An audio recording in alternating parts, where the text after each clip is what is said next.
بسم الله الرحمن الرحيم.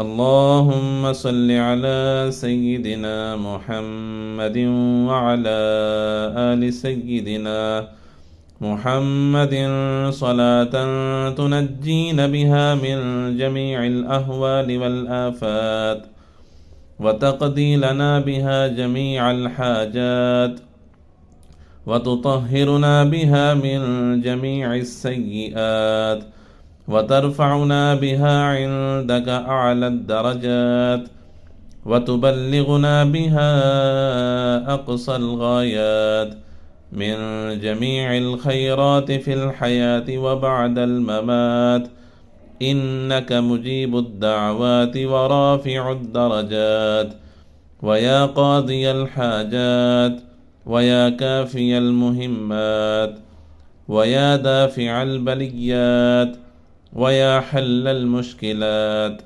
أغثني أغثني أغثني يا إلهي، إنك على كل شيء قدير.